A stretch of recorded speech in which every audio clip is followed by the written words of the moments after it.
Hey guys, Kris Gethin here, CEO of KAGEDMUSCLE. I'm going to give you some do's and don'ts of intermittent fasting. Now, I've been intermittent fasting on and off for over a year now, and what I found from doing this, it's really helped with my digestive system more than anything. It's given me a lot more mental clarity when I do employ it, and it is quite enlightening and empowering when I'm traveling and I'm on the plane and I'm thinking, oh, you know what, I'm going to fast now, or I don't have to carry so many meals in my cool bag. It's very empowering from that standpoint. And what I found is that you won't necessarily lose muscle if you do it properly. Now, dependent on who you speak to, some will say you shouldn't have a coffee, you shouldn't take supplements. Now, I do a controlled fast. So that controlled fast does allow me to drink coffee. I do believe that you should take your supplements. You just should fast from food or little food during that period. So I like to employ a 16-8 strategy. So that means that I'm fasting for 16 hours, then the window in which I eat is 8 hours.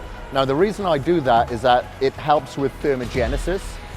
It helps with autophagy. So autophagy meaning that you're basically cleaning house. You get a lot of damaged protein, damaged DNA, and so it helps clean that up. I will take my pre-workout. I will drink my gallon jug throughout the day with my glutamine and my hydrocharge and have my essential amino acids, but I'm just fasting from food during that time.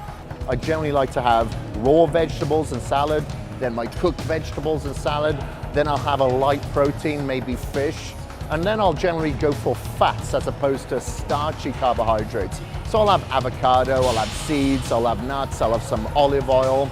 So kind of like a keto sort of strategy implemented with that fasting, and I just feel so much better by doing it. All right, 2 more don'ts in there that I just want to throw in. Number 1, if you're feeling really hungry, don't just go to the fridge and just eat whatever you want.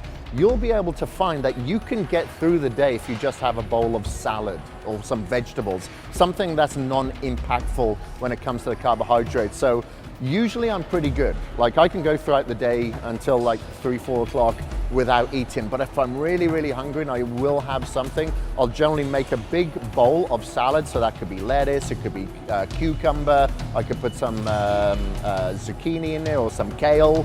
And I find that satisfies me until I need to get through to that 4 p.m. So if you do need to eat, try going through it for some fibrous carbohydrates, but no more than 200 calories in total. But that's still a big bowl.